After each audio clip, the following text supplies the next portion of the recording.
आपल्याला माहित आहे की आचारसंहिता जवळ येत आलेली आहे आणि याच्या तोंडावरती एखादी भरती निघावी ही आपल्यासाठी सगळ्यात महत्वाची गोष्ट होती. का तर बऱ्याच दिवसापासून अशा प्रकारची मोठी ऍड कोणतीच नव्हती. आता ही ऍड बीएमसी भरती 2024च्या संदर्भात आपल्याला बोलायचंय. तर हा व्हिडिओ तुम्ही शेवटपर्यंत बघा. तुम्हाला सांगतो म्हणजे एक 10 ते 12 मिनिटाचा व्हिडिओ होणार आहे. यामध्ये तुम्हाला पहिला मुद्दा की याचं बेसिक क्वालिफिकेशन काय आहे, पूर्ण जाहिरात काय आहे 2-2.5 मिनिटात मी सांगतो. त्यानंतर याचा अभ्यासक्रम काय आहे आणि याला कोणकोणते बुक्स तुम्ही वाचले पाहिजेत ह्या समस्त गोष्टी आपल्याला एकाच लेक्चर मध्ये 8 ते 10 मिनिटात क्लिअर करायचे आहेत. तर पहिला मुद्दा तुम्हाला सांगतोय तो लक्षात घ्या की ही जी ऍड आहे 1846 जागेची ऍड आहे. आता ऍडच्या संदर्भात जे आपल्याकडे पीडीएफ अवेलेबल आहे यामध्ये या जागा आहेत आणि ही जी पीडीएफ आहे आणि या संदर्भातली ही जी माहिती आहे आणि यामध्ये कुठं फॉर्म भरायची त्याची जी लिंक आहे हे सगळं आपल्या टेलिग्रामला टाकलेलं आहे. जो डिस्क्रिप्शन मध्ये खाली टेलिग्राम दिलेला आहे तिथं जा, तिथून तुम्हाला डायरेक्ट फॉर्म कसा भरता येतोय ते सगळेच मुद्दे तिथे टाकलेले आहेत. त्यामुळे डायरेक्ट फॉर्मला जाऊन तुम्ही कनेक्ट होणार आहे. बरोबर आहे. तर ही सगळी माहिती जी काय एका सिंपल भाषेमध्ये मी तुम्हाला सांगतो ती सिंपल भाषा लक्षात घ्या की काय माहिती आहे पूर्ण बघा. तर पहिला मुद्दा 1846 जागेसाठीची पात्रता काय आहे हे पात्रता समजून घेणं फार आवश्यक आहे. तर त्यामध्ये जर पहिला मुद्दा आपण पाहायचा झाला तर पात्रतेमध्ये पहिले येतं आपलं वय. तर 18 ते 38 वर्ष वयाचा कोणताही गडी या ठिकाणी ओपनचा यामध्ये अर्ज भरू शकतो. बरोबर आहे ना. ही बेसिक वयाची पात्रता झाली. मग तुम्ही एससी एसटी ओबीसी नुसार ओबीसी असेल तर 3 वर्ष वाढून मिळते, एससी एसटी असेल तर 5 वर्ष वाढून मिळते, माजी सैनिक असेल तरी सुद्धा त्या कॅटेगरीनुसार तशाच प्रकारे वाढून मिळतं. हा मुद्दा इथं लक्षात ठेवा. पहिली पात्रता ही झाली. दुसरी पात्रता शिक्षणाची असते. शिक्षणाच्या पात्रतेबद्दल जर सांगायचं झालं तर इथं कोणत्याही शाखेतला पदवीधर लागतो, परंतु या ठिकाणी मराठी आणि इंग्रजी दोन्हीचं टायपिंग कंपल्सरी आहे. मराठी आणि इंग्लिश यामध्ये जर आपण पाहायचं झालं तर जे माजी सैनिक आहेत त्याच्याबरोबर जे आपण पाहतो अपंग आहेत, जे अनाथ आहेत अशा लोकांसाठी 2 वर्षानंतरच सुद्धा म्हणजे जॉईन झाल्यानंतर 2 वर्षानं टायपिंग दिलं तरी जमतं. परंतु जे बाकीचे विद्यार्थी आहेत त्यांना मराठी आणि इंग्लिश दोन्ही 30-40चं टायपिंग पाहिजे. ते पण गव्हर्नमेंटच्या या ठिकाणी इन्स्टिट्यूट मध्ये ते सर्टिफिकेट मिळतं बघा. 6 महिन्याचं टायपिंगचं सर्टिफिकेट असतं. 2, 2.5, 3 महिन्याच्या टायपिंगला पत्रवाडी म्हणून घोषित करते ती, त्याला कोणीही विचारत नाही. ही झाली याची बेसिक पात्रता. हा मुद्दा लक्षात घ्या. त्यानंतर फॉर्म भरण्याची जी डेट आहे ही डेट आपल्याला माहित आहे 20 ऑगस्ट पासून ते 9 सप्टेंबर पर्यंत संध्याकाळी 6 वाजेपर्यंत हा तुम्हाला फॉर्म भरता येणार आहे. ही डेट भरपूर आहे. एवढ्यात फॉर्म भरा. फीचं म्हणलं तर ओपन कॅटेगरीतील विद्यार्थ्यांना 1000 रुपये फॉर्म फी आहे आणि इतर कॅटेगरीमध्ये या ठिकाणी राखीव अराखीव आपण पाहतो. अराखीव म्हणजे ओपन कॅटेगरी ही 1000 आणि राखीव कॅटेगरीमध्ये एससी एसटी ओबीसी यांना ही फीस 500 रुपये आहे. अशा प्रकारचा मुद्दा लक्षात ठेवा. आणि जे एवढ्या पात्रतेत बसतायत त्या प्रत्येकानं हा व्हिडिओ आता इथून पुढे शेवटपर्यंत बघा. का तर अतिशय महत्वाची काही इन्फॉर्मेशन मी तुम्हाला आता देणार आहे. ते इन्फॉर्मेशन चांगलं कानात प्राण आणून ऐका. का तर ही एक्झाम जे घेणार आहेत त्या संस्थेचं नाव आहे IBPS आणि IBPS आणि TCS हे दोन्हीनं महाराष्ट्राला मागच्या टायमाला घाम फोडलेला आहे. परंतु आता TCS नसून IBPS 99% IBPS आहे हे डिक्लेअर झालेलं आहे. त्याच्यामुळे एक्झाम IBPS कडे जाणार आहे. आता IBPS कडे एक्झाम गेल्यानंतर ह्याचा जो सिलेबस आहे या सिलेबसवर आणि त्याच्या टेक्निकवर आपल्याला बोलायचं आहे. का तर या ठिकाणी आपल्याला माहित आहे बघा ह्याला बोलायचा आपल्याला 100% अधिकार एका गोष्टीमुळे प्राप्त आहे. ते म्हणजे आता झालेल्या IBPS न घेतलेल्या एक्झाम मध्ये आपले प्रचंड मोठे रिझल्ट आलेले आहेत. हे तुम्ही कुठे जाऊन चेक करा. का तर आपल्याकडे जे फॅकल्टीज आहेत ह्या फॅकल्टीज IBPS नुसार बऱ्याच दिवसाचं बँकिंग सेक्टर वगैरे या ठिकाणी गायडन्स करतात. असो परंतु तुम्ही घर बसल्या नेमकं काय केलं पाहिजे या मुद्द्यावर आपण बोलूयात. पहिला मुद्दा बोलूयात. जे विद्यार्थी माझ्यावर डिपेंड राहतील की सर तुम्ही म्हणताय त्या पद्धतीने आम्ही जातो तर अशा विद्यार्थ्यांना ही आपली बॅच आहे 999 रुपयाला पहिल्या 200 विद्यार्थ्यांसाठी हे 999 रुपयाची बॅच आहे। यामध्ये लाईव्ह प्लस रेकॉर्डेड जे आपले सब्जेक्ट आहेत हे सगळ्या सब्जेक्टचे तज्ञ फॅकल्टी आहेत। ओके, त्या सर्व फॅकल्टीज तुम्हाला इथे लेक्चर्स घेणार आहेत। तर पहिला मुद्दा तुम्हाला सांगतो की जे विद्यार्थी स्वतःहून तयारी करण्याची इच्छा बाळगतायत अशा विद्यार्थ्यांसाठी मी काय सांगतो तो मुद्दा आहे का, तर याला सिलेबस काय आहे, हा सिलेबस डायरेक्ट जर आपण इथं पीडीएफ वर जाऊन पाहिला तर इथं पीडीएफ वर जाऊन पाहिल्यावर सिलेबस चांगल्या प्रकारे लक्षात येतो का, तर पीडीएफ वर सिलेबस पाहण्यामध्ये विद्यार्थ्यांना एक वेगळ्याच प्रकारची मजा येत असते आणि ही मजा आपल्याला जाणून घ्यायची आहे का, तर ही परीक्षा पद्धती थोडीशी वेगळी आहे का, तर यामध्ये आपल्याला माहित आहे की 40% मार्काचा क्रायटेरिया दिलेला आहे। प्रत्येक विषयाचे स्वतंत्र पासिंग यांनी सांगितलेले आहे। आता असं IBPS करतं, असं कोण करतं, IBPS चा हा धंदा आहे की स्वतंत्र पासिंग लागतं, नाहीतर बाकी आपल्या कोणत्याही परीक्षा असू द्यात त्याला स्वतंत्र पासिंग नावाचा काही एरिया नसतो। कॉमन सगळे चारीचे चारी विषय एकत्रित करून हे पासिंग असतं बघा। तर इथं हा मुद्दा थोडक्यात लक्षात घ्या, या प्रत्येक विषयाने आहे कशा प्रकारे अभ्यासायचा आहे मी तुम्हाला सांगतो। मी सांगतोय तसंच करा तुम्ही, ऐका का, तर IBPS ने नेमकं काय काय महाराष्ट्राला दिलंय ना, एकदम विद्यार्थी परीक्षार्थी हे सगळं मी कुळून पेलो याचं काय तुम्हाला सांगतो, पुस्तकं खाऊन आल्यासारखं झालंय मला आता या विषयाचं। पहिला बा मराठी भाषा मराठी व्याकरण आहे, 25 प्रश्न आहेत 50 मार्कासाठी।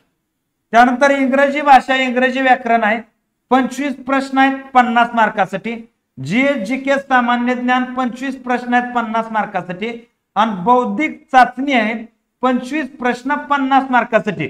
बा इथं गणित नाही, आता इथं गणित नाही, आता इथं काय सांगितलंय 100 मिनिटं, 100 प्रश्न 100 मिनिटं वेळ आहे आणि यामध्ये असं सांगितलंय 45% गुण प्रत्येक विषयासाठी स्वतंत्र तुम्हाला मिळवायचे आहेत। आताशी IBPS त्याच्या मेन लायकी प्रमाणे बोललं, याचं हा सिस्टम आहे। आता बघा 1 मिनिटात तुम्हाला मी सांगतो IBPS ला नेमकं मराठी म्हणजे काय असतं आणि या मराठीची तयारी नेमकी कशी करावी अपेक्षित असतं। IBPS चं मराठी 25 प्रश्न जरी आलं ना तर यात एक गोष्ट नेहमी लक्षात ठेवायचा, 5 मार्काचा पॅसेज हे टाकतात। याला तुम्हाला सांगतो किती अभ्यास करा, 5 मार्काचा पॅसेज तुम्हाला तुमच्या मेंदूनच सोडवा लागतो बरं। 5 प्रश्न पॅसेजचे, आता राहिले खाली 20 प्रश्न। आता 20 प्रश्नामध्ये ना तुम्हाला सांगतो 10 ते 12 प्रश्न हे कशावर टाकतात तुम्हाला सांगतो, ज्याला आपण शब्द संग्रह म्हणतो, जसं की समानार्थी शब्द, विरोधार्थी शब्द, अनेक शब्दासाठी एकच शब्द, त्यानंतर आपण पाहतो की म्हणजे यामध्ये म्हणे आहेत, अशा प्रकारचा जो मुद्दा आहे याच्यावरती 10 ते 12 प्रश्न राहतात। आणि राहिला विषय इतर प्रश्नामध्ये येतं व्याकरण, म्हणजे व्याकरणासाठी जर तुम्ही पाहायचं झालं तर 8 ते 10 प्रश्न विचारले जातात। आता जनरली MPSCतली पोरं आहेत, आता मराठी असं इंग्रजी पण सेमच असं तुम्हाला सांगतो, मराठी असं आणि सेमच इंग्रजी पण असंच राहतं। 25 प्रश्नामध्ये 5 पॅसेज, 10 ते 12 व्होकॅब्युलरी ज्याला म्हणायचं आणि 8 ते 10 ग्रामर। आता आपल्या जनरल पोरांचा गोळ कुठं होत तुम्हाला सांगतो की आपण व्याकरण लिमिट नाही एवढा अभ्यास तो, म्हणजे या ठिकाणी आपलं होतं कसं की परीक्षेची या रिक्वायरमेंट काय आहे आणि त्याऐवजी आपण काय करतो हे बऱ्याचदा आपला कार्यक्रम फसतो। आता या फासाफशीच्या कार्यक्रमाला पॅसेज आणि हे इतर प्रश्न ह्याला काय करायचं तुम्हाला सांगतो, सिंपल ह्या 10 ते 12 प्रश्नाला आणि इथल्या इंग्रजीच्या 10 ते 12 प्रश्नासाठी तुम्ही काहीच करू नका। 2013 पासून ते 23 पर्यंत जेवढ्याही एक्झाम या IBPS चे प्रश्न लीक होत नाहीत, पण TCS चे प्रश्न आपल्याकडे भरपूर आहेत जे आपल्या टेलिग्रामवर टाकलेले आहेत। तर TCS न टाकलेले क्वेश्चन आणि IBPS न काय काय प्रश्न विचारले ते विद्यार्थ्यांकडनं विचारून आम्ही काय PDF बनवलेले, एवढ्याच व्होकॅब्युलरी आणि मराठीतले शब्द, इंग्रजीमध्ये त्याला आपण म्हणतो व्होकॅब्युलरी, म्हणजे इंग्रजीचे समानार्थी विरोधार्थी शब्द त्यातनच करा आणि हे त्यातनच करा। या 10 ते 12 प्रश्नामध्ये तुम्हाला 8 ते 10 हेच दिसतील जे माग विचारलेले आहेत ते, आणि कुठे मिळतील तर आपल्या टेलिग्रामवर याला मिळून जातील. आता 5 जे पॅसेज आहेत ना, हे पॅसेज तुम्हाला थोडे थोडे वाचनाची प्रॅक्टिस असली तर मराठी आणि इंग्रजी दोन्हीचाही मुद्दा सुटतो. आणि दुसरा विषय तुम्हाला काय सांगतो की हे जे आहे ना, हे आपल्या बॅच मध्ये तुम्हाला रेडीमेड अवेलेबल आहे. बॅच मध्ये गेला तर कमी लेक्चर मध्ये जास्तीत जास्त अभ्यास तुम्हाला इथं होऊन जातो. का तर मी लेक्चरच मराठीचे 100 टाकले आणि वाचन त्यात नाही येईल तर असं करून चालणार नाही. तर तेवढेच लिमिटेड व्हिडिओज राहतात, तेवढेच लाईव्ह मध्ये होतात की तेवढ्यात तुमचं बऱ्यापैकी तिथं होऊन जातं. आता आपण वळूयात बुद्धिमत्ता. आता बुद्धिमत्तेचं कसं आहे तुम्हाला सांगतो. हा विषय आपली बुद्धिमत्ता जी आहे इकडे एमपीएससी कडे वगैरे याला विचारतात. ही बुद्धिमत्ता आयबीपीएस ची बुद्धिमत्ता थोडासा फरक आहे. काय फरक आहे बघा. आपल्यात काय विचारतात, असं संख्या मालिका टाकतात आणि मधला अंक भरा, अक्षर मालिका म्हणजे आपण ते नाही तसे प्रश्न, त्यानंतर असे चौकोन आयत टाकतात, डायग्राम पूर्ण करा. पण आयबीपीएस कशावर फोकस करतं, आपण फक्त बघा सिटिंग अरेंजमेंट असतं की हे ह्याच्या बाजूला बसलंय ते त्याच्या बाजूला बसलंय, म्हणजे ज्याला आपण पझल म्हणतो. अशा पझल वरती किंवा ही बिल्डिंग आहे, 5व्या फ्लोअरला हा राहतोय, 6व्याला हा राहतोय, 7व्याला हे राहतोय, म्हणजे हे जे प्रश्न आहेत ना बँकिंग ओरिएंटेड राहतात. हे रिझनिंग आहे ना, हे बँकिंग ओरिएंटेड राहतात. आणि हे काय होतं तुम्हाला सांगतो, महाराष्ट्रातली तमाम पुस्तकं जरी आपण केली तर तिथपर्यंत पोहोचणं अवघड होतं. का तर आपला पॅटर्न आतापर्यंत वेगळा होता आणि डायरेक्ट पुस्तक म्हणा किंवा कोणी म्हणा लगेच तूप खाऊन रूप येतंय का नाही, त्याला अनुभव लागतोय. त्याला काय लागतंय, अनुभव लागतोय की या परीक्षेचा प्रॉपर अनुभव असणारे लोक.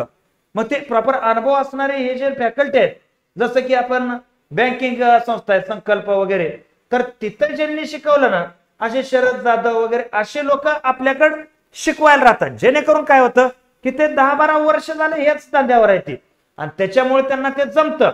आता तुम्ही घर बसल्या काय करायचं असतं, तर तुम्ही घर बसल्यानंतर अशा वेळेस तुम्ही आयबीपीएस न प्रिव्हियसला विचारलेले जे टाईप आहेत त्या टाईपचा अभ्यास करा.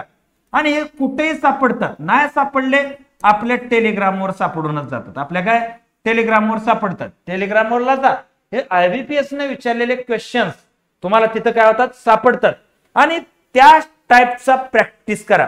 का तर इथं टाइम भरपूर आहे आणि त्याच्यामुळं हे तर तुम्हाला सांगतो हे 25च्या 25 प्रश्न त्या टाइप्स मधून भेटतात.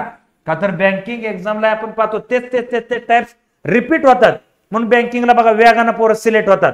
का तर एमपीएससीला होतात का नाही, का तर एमपीएससीला टाइप्स रिपीट होत नाहीत, बँकिंगला टाइप्स रिपीट होतात. आणि इथं तेच घडतं. आणि तेच जर तुम्ही अभ्यासलं ना मागे विचारलेले आयबीपीएसचे क्वेश्चन, बस तुम्हाला सांगतो ते एकदम इझी होऊन जाईल. आता सोपं काय, हे मराठी इंग्रजी बुद्धिमत्ता हे जे पुस्तकं विकत घ्यायला लागलं तर तुम्हाला त्या बॅच एवढाच खर्च येईल, बरोबर आहे ना. त्यामुळे त्या बॅच मधून तुमचं हे पण कव्हरच होणार आहे. आता येऊ जीएस जीके. आता बघा या जीएस जीके मध्ये सामान्य ज्ञानाला आपण पाहतो.